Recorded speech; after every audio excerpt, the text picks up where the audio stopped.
Before we start the video, I just wanted to tell you guys that I have created an Instagram account, so I'll be posting on there sometimes.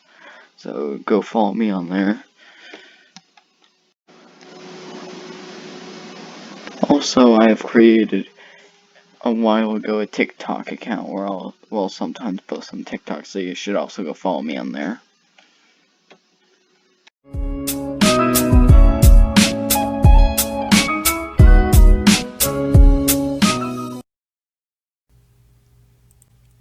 Hello everyone, Wolf Dragonleaf Reddit here, and today we will be going over r/Supernova Revenge. And I have a story to start it off right now. It's called Heavy Story. If you look for wholesome content, please scroll past it. It's a r/Supernova, obviously. OP kills entitled couple with some malicious compliance.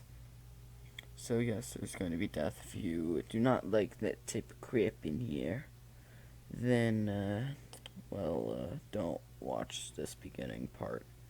I'll see if I can put timestamps in the bottom for, like, if you want to go to the next one, which will be, just a normal, like, pro revenge. So, yeah, without further ado, let's get to it. It's a pretty short story, so, okay, I'm gonna start now.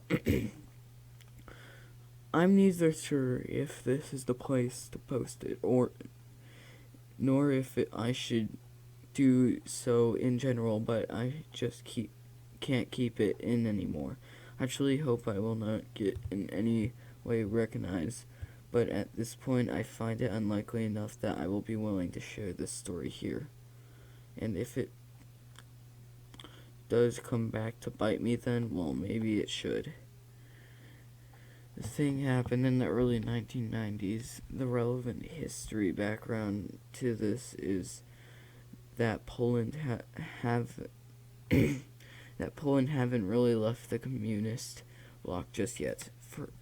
First free elections happened in 1989, but the process of escaping Russian influence, basically only doing with what Moscow on their minions told them to, took a while, and at the time of the story, the police wasn't necessarily used to doing its job properly.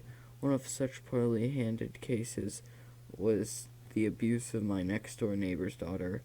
I will spare you most of the details, just that the worst thing you can imagine happening to a young girl in such scenario did in fact happen many, many times. There were horrible, horrible people that I hated them, and I hated them with all my being. I can't stress that enough. To the story, a couple years later, after I already moved away, I was visiting my family, and since I was a little early, 6 a.m., I stopped at a gas station I once worked at to chat with my old pals and wait for the sun to get a little higher. We were sitting in a little nook behind the counter, and behold, who comes in, if not the aforementioned neighbor's N. He pointed at something and went back out to fuel their car. She approached the counter, noticed me, and snarked. "You're back here. I guess your studies didn't go that well." Actually, they did. "Yes, sure, whatever. How much did he go for?" Collage 100. "I'm asking him. I didn't come back to work. I'm just visiting." "Stop lying to me. You're just ashamed that you failed in life. Now come and inflate our tires now. Unlike you, we don't have all day to sit and chat." I was ticked off. I legitimately hated them already, but this encounter, after so much time of being away from them just completely took me off balance. I told my friends, it's okay, I'll just do it. I went with her. I inflate one side correctly, overinflated the other side so much I thought the tire was going to explode in my face. Then and there, they weren't even paying attention to me. The second I was done, and before I could even realize what I have just done, they took off. They crashed a few kilometers down the road. They both died. I have never heard of any investigation reaching the station. The next one is quite long and might take up the rest of the video, but it's called How We Destroyed Our Teacher and Principal. Apologies in advance if some details are blurry, as this happened almost 14 years ago.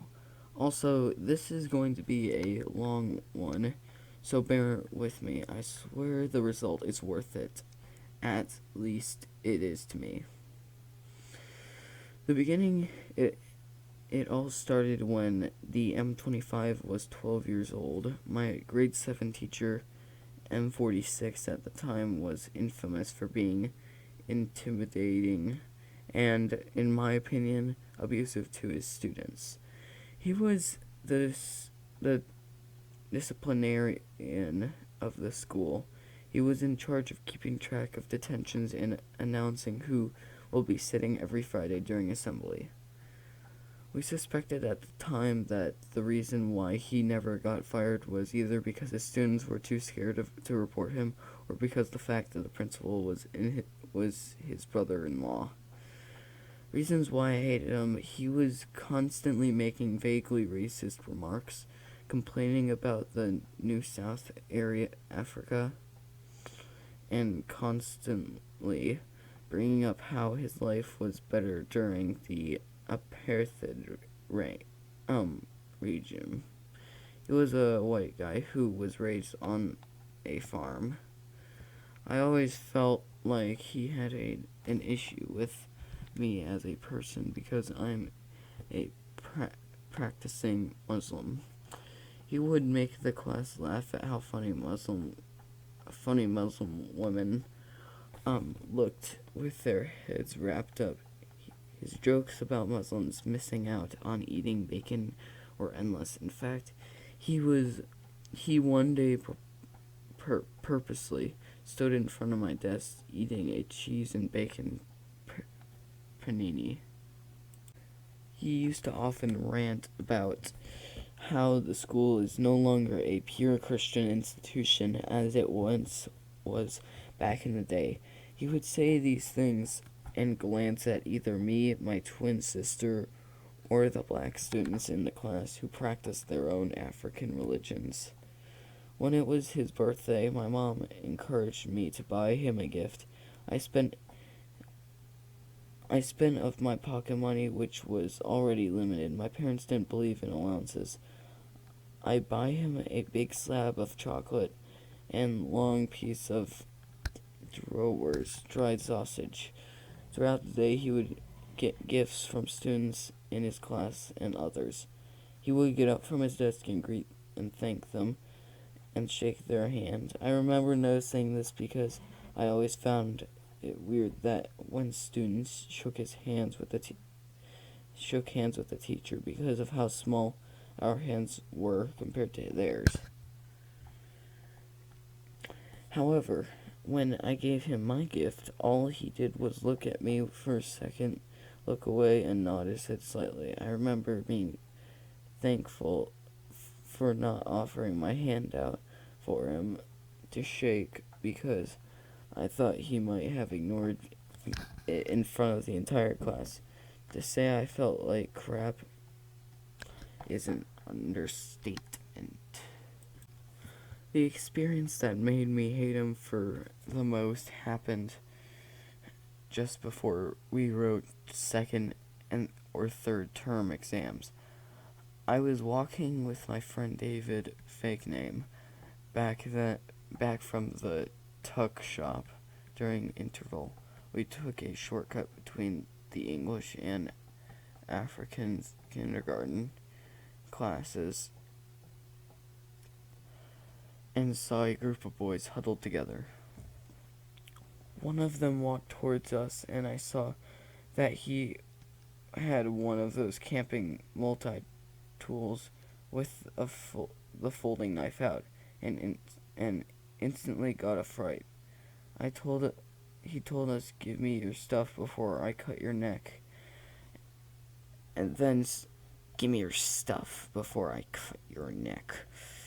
And then started laughing and walked back to his friends. It was clearly a joke, but David looked close to tears, and I had a very bad fright because of what he'd done. I told the guy fake named Xander, he's not allowed to have knives at school, that I'm going to tell my teacher. I walked straight to our teacher, and when we spoke to him, David burst into tears. We told him what happened, and David was sobbing when he said he felt like he was going to die. Our teacher barely looked up from his computer while we were speaking, and when he asked for the guy's name, we told him the name, and he said he will deal with it, and for us to go out for interval again. I went home and told my mom, who I felt didn't fully believe me at the time. Next day we saw Xander. We're basically making fun of him for getting us in trouble with our teacher, and likely getting expelled at worst, or sitting a Saturday detention at best. He laughed back at us and said our teacher just came to his class, asked to speak to him, and told him to never bring it to school again. No detention, no suspension, basically nothing. He still had the knife on him for the rest of the day before. We were so upset, we went back to our teacher and told him that Xander said that he didn't get in trouble for having the knife. He gave us the ugliest look, as if I was bothering him, and coldly said to me that maybe I should fix my late coming problem before I try to get other people in trouble. I would come late 4 or 5 times a month because my mom's car battery terminals were broken, so the battery would run flat, and she couldn't afford to have it fixed. She had to put the neighbor's battery in her car, start it, and then idle it while she took the battery out, put her own battery back in to charge it. My mom taught me a value of always having a number 10 spanner in your car, lol. I felt betrayed by my teacher, the person who was supposed to make us feel safe while we were away from home. When I spoke to my friends about it, they told me that Xander was actually the principal's son, meaning he was my teacher's nephew. I decided to take the opportunity to speak to my friends about getting evidence that our teacher is treating students unfairly. 3 of my 4 close friends, had camera phones. I sat in the far left corner. My one friend sat in the opposite corner by the door. Our other friend sat in the middle, and the last friend was right at the back of the class by the window on the left. One thing about our teacher, he did not give a crap about where we sat as long as we answered him when he done roll call, and didn't bother anyone when we swapped seats. We came to an agreement that whenever our teacher would sound like we was going to say something vaguely racist or Islamophobic,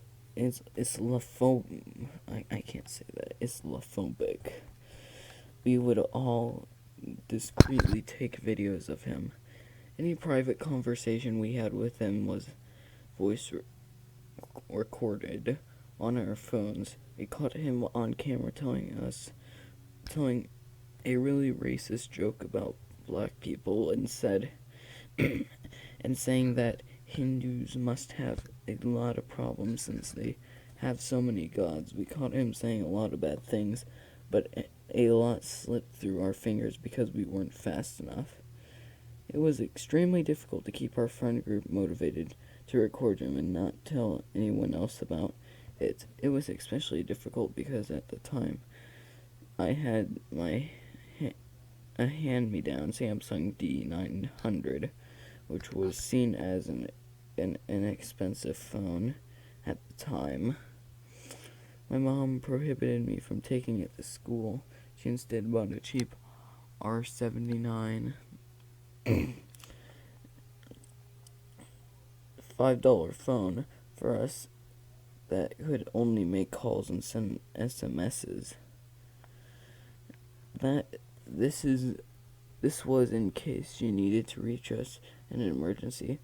I got caught several times sneaking my camera phone to school. My biggest mess up at school was when my mom phoned me on my Samsung and I answered it big oof, but I was a dumb butt. After I think a month, we decided we couldn't let it go any further. One of my friends was a black guy named Tatenda, fake name. Tatenda was a problem child. His mom died when he was 4, and his dad was an alcoholic. He was raised mostly by his uncle, who, up until today, I think was a pimp. He used to act out at school because of underdiagnosed ADHD. His dad and uncle didn't believe in learning disabilities and always assumed he was just lazy and badly behaved. Tatenda especially got onto our teacher's nerves because not only was he black, but because he would bring broken calculators from home and take them apart during class. One day our teacher told him to clear his desk and throw away the bits of plastic calculator crap.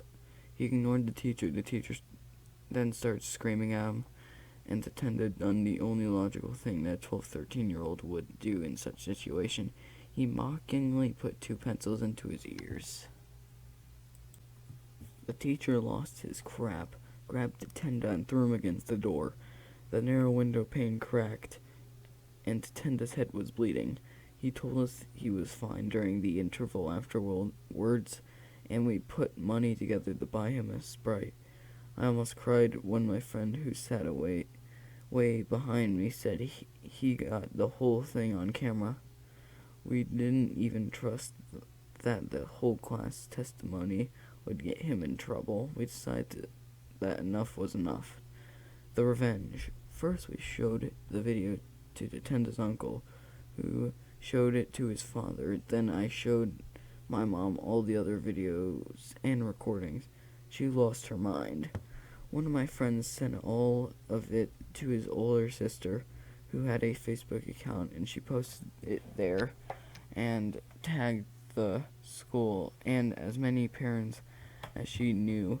It blew up. Parents and people were from around the province phoned the school demanding answers as to what is going to happen to our teacher. He was immediately suspended. There were rumors circulating that he had to go into hiding because Tatenda's uncle and his friends were looking to kill him. I even met Tatenda's dad for the first time in the weeks after the whole thing exploded. He liked to joke that his dad sobered up especially for this, lol. The principal pulled Xander out of the school. We never saw him again. My mom told me an investigation was launched against the school because of the improper handling of bully complaints. If I remember correctly, 3 English kids in my class alone spoke out against teachers dismissing their complaints of bullying by the African kids. We were mostly white. African speaking school with African 3 African classes, but only one English class per grade. They called us Sudis, which was short for Sutpai, I think. Supail, which literally translates to salty wiener. It's a derogatory term for English-speaking white South Africans. It means your one leg is South Africa. Your other leg is in England. So your wiener is hanging in the ocean. We only saw our teacher once after he was suspended. He looked badly beaten up and was accompanied by a policeman and 2 other male teachers so he could gather the rest of his stuff from his class. But it didn't end there, because so many kids needed the evidence that they were being bullied and nothing was done because of it. The CCTV footage was brought up. My friend's mother, who was part of the school governing body that time, told us a few years ago that when they reviewed the footage, it became apparent that the principal was having an affair with one of the grade 2 teachers. He could be seen grabbing her butt at the furthest point away from the camera. They slipped up a few times and kissed in clear view of the camera. But I guess once you're surrounded by the cameras every day at work, you forget that they're there. It was very apparent that sometimes they thought they would be seen. My mom's friend's sister, basically my aunt, sells Tupperware, and one of her regular customers and close friends is the principal's ex-wife. Not only did she leave him, but they were not married in community of property due to prenup agreement. The house they lived in was in her name since before marriage. Since before marriage, so she effectively made him homeless because none of his family wanted to take him in. He ran into severe debt from staying in guest houses and burned many bridges from overstaying his welcome at friends. As for my teacher, his reputation was destination effed. He served jail time, don't know how long, and eventually left the country because it seemed everyone knew his face from the media attention he received.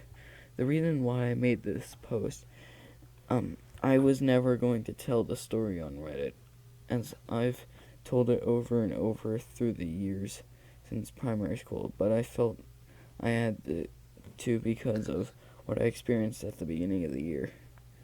My family is part of a non-profit organization that has feeding schemes all over the country.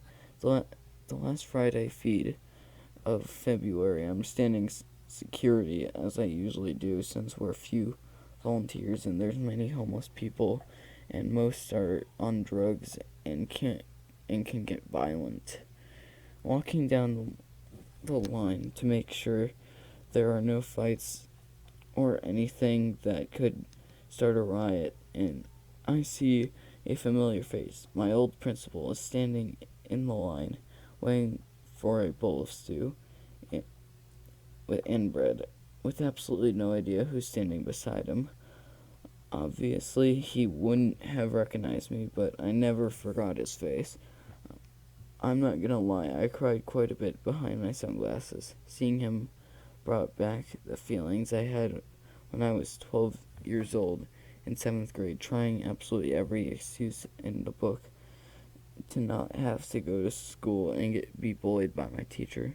So yeah, for those of you who are still reading this is the end of how this is the end of how my friends and I destroyed the lives of my teacher and principal. Wow. So that was one heck of a story.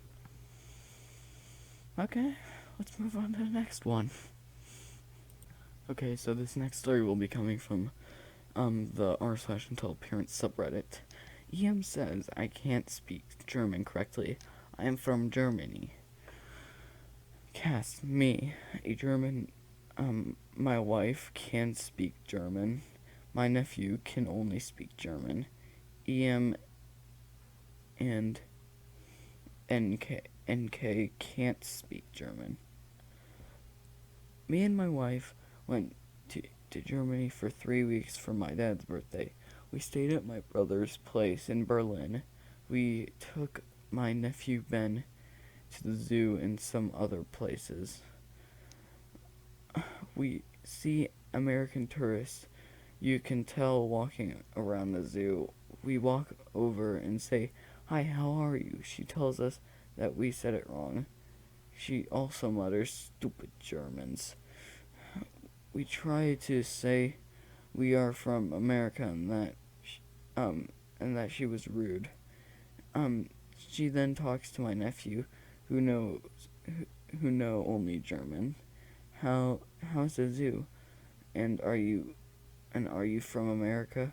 He sputters out some German. She freaks the crap out. How dare you lie to me? I am an American. Yes, she was yelling at people in their own country to speak English. We try to explain to her that that me and my wife live in the States and my nephew lives here. Then her kid just yanks her away and mouths sorry. She quickly left after. Update. I told my wife this and she said the lady thought it was freak the crap out o'clock. Here's another story from the r/until-parents subreddit. Originally posted in r/justnormal, I posted there about another time she wished autism on her son, and that post got pretty popular. We'll link that post in the comments if anyone asks. I ramble a bit and can be all over the place, sorry. Cast. Mill, my mother-in-law. Karen Sill, crazy sister-in-law. Sill 2, my other younger sister-in-law. Hubby, my husband. SM, hubby's stepmom. SF, hubby's stepdad. Bit of background. This happened pre-COVID around August of 2019. 22 degrees Fahrenheit was 9 months pregnant and was with our son at the time of our wedding. My mother-in-law is the literal Karen that is her real name, and she lives up to it. On top of that, my sister-in-law has taken after her mother, unfortunately, and is the same level of crazy. My husband doesn't get along with them either, and they always end up arguing and yelling at each other. Yeah, I've asked them why he hasn't just cut them off, because at this point they have no happy times together ever. It's just incongruent screaming and crying 95% of the time. He says he hasn't cut them off yet because of his other sister, my sister-in-law too, age 10. He loves sister-in-law too, but recently she's turning more and more like her mother as well, and pushing hubby away. Mother-in-law has even coached her to make nasty remarks about hubby's dad to him, who she didn't even know because they don't have the same father. Now the story. Sorry for long background info. I'm American and living in the UK. We needed a spouse visa to be able to stay with hubby, so we were hastily planning a wedding before our son was born. As I was about to be sent back to America due to my student visa expiring, I needed my new visa ASAP. So it was a little city hall wedding with 2 guests allowed. Since none of my family live in the UK, hubby invited his 2 parents, of course, mother-in-law, father-in-law. Fine by me. His dad is cool and I could handle dealing with mother-in-law for 20 minutes. When hubby told his mother that he was inviting her and dad to the wedding, she flipped her crap and started screaming at hubby, saying things like, "I am not standing next to that awful man.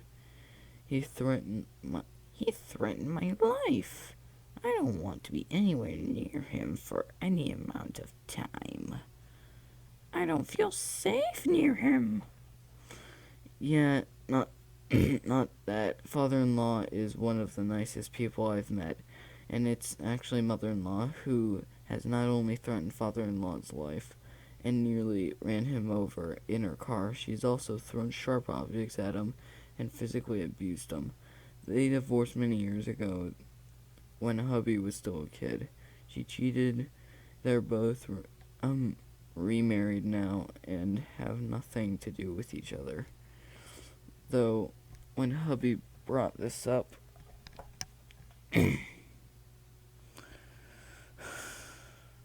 with father-in-law, he said he would have been fine just standing next to mother-in-law for a 20-minute ceremony. They wouldn't have even had to speak to each other. Okay, next one. Hubby came back to mother-in-law and told her, well, that's who I want at our wedding. If you can't stand there and be civil for 15 to 20 minutes, then just don't come. I'll invite stepmom, father-in-law's wife, instead. This led mother-in-law sobbing again. Hubby just didn't care and walked out. She then turned to me and asked how could he ask her to stand next to. How could he ask her to stand next to such an awful god-awful man for any amount of time, and asked if I could talk hubby into disinviting father-in-law in favor of inviting her stepdad. Inviting her stepdad, mother-in-law's husband. Instead, I said no. They're his parents, and he can invite whoever he wants. Hubby works in the army and was away most of the week, as his camp was 2 hours away from where we were living at the time, which was unfortunately at my mother-in-law's house, as we were in between houses at the time. While he was away a few days before our wedding, mother-in-law cornered me in our bedroom. She threw a full-blown tantrum about how I was taking away her right to see her firstborn son get married, and that all this is my fault. Being an over emotional and hormonal pregnant woman sobbed back at her that we never uninvited her and that she was still welcome to come. She snapped back, "You essentially uninvited me when you decided to invite hubby's dad." I said to her that father-in-law has every right to be there as much as she does. And once again, that it was hubby's parents, so it was hubby's choice. I didn't say it, but according to hubby, all the bad things and the abuse that happened when was on her end, not father-in-law's. I reminded her that she actually has the chance to go while my dad doesn't have the opportunity at all to see his firstborn get married. He didn't have the money to fly over from America. He would never get to walk me down the aisle. He would never get to give me away. He couldn't even wash. That didn't stop her. I just let her rage at me for another 10 minutes while I zoned out at that point before she stormed out. Hubby wasn't happy when I told him what happened. Skip to our wedding day. Mother-in-law has decided to take the effing vacation and a effing vacation, and I would and is long gone. Now screaming at hubby, that how dare we have our wedding when she can't attend. What? This has set sister-in-law off, who is still at the house, and she's in a bad mood, saying, how could we do that to her poor mother? Hubby ended up having to borrow SF's shoes with SF's consent for the wedding, but when sister-in-law saw hubby walking out with stepfather's shoes, she exploded in the same way mother-in-law does, and shouted at him about what screw it. He is, and he can't just steal shoes from his stepdad when they aren't home. This led to a big argument with her and hubby on our wedding day. Mind, we left the house with hubby ticked off. The nerve of sister-in-law to scream at him on his wedding day over something not only trivial, but something he had permission to do, is something I've never gotten over. She never apologized to this day. The ceremony was short and sweet, but still the happiest day of my life. Father-in-law and stepmom attended, and then took us out for a fancy lunch. Then we parted ways so hubby and I could enjoy the day together. Hubby and I went to go to got dessert at a nice gelato shop, and it was going well. While we were there, we updated our social media statuses to married. Not a good idea, apparently, because while we were sitting there enjoying our gelato, hubby's phone rang, and it's none other than mother-in-law. Hubby picked up thinking it was going to be her congratulating us again. But I knew better. Immediately she began screaming at us again, which drew the attention to others in the shop, saying, how could we do this to her yet again on her special day, knowing well she couldn't even be there with us. Confused, hubby asked what we've done this time and to set her off. It was my right to tell the family my son is married. Tell the family my son is married, and you took that away from me too. I had to hear it from your sister that you had already updated your Facebook status, and now the surprise is ruined. I already couldn't come because she, referring to me, didn't invite us. Hubby just hung up. She's fake as heck. She tries to act nice, but I still see the resentment she has for me because apparently it was my fault she couldn't stand next to the man she cheated on for less than 20 minutes for her son's sake. I just want to cut her off, but hubby keeps saying yes when she asks to come over. I ask him why, and he just says, I don't know why I keep letting her in. So now she's coming over this weekend, and quite honestly, I might snap at her for the comments she made about our son. No happy ending. She's still in our lives because hubby can't cut her off for some reason. Maybe, it's just because she's, his mom, despite all them doing is fighting and leaving him, ticked off. The rest of the day, I expect him. I expect there to be fighting when she comes over. The back. TBH, but I have made it clear I'm not going with him when he goes to visit her, and neither is our son. He can go alone. She undermines our parenting, and our son always comes home after being over there. I would never force hubby to cut her off. I don't know how a mother-child bond feels, as I didn't have a mom.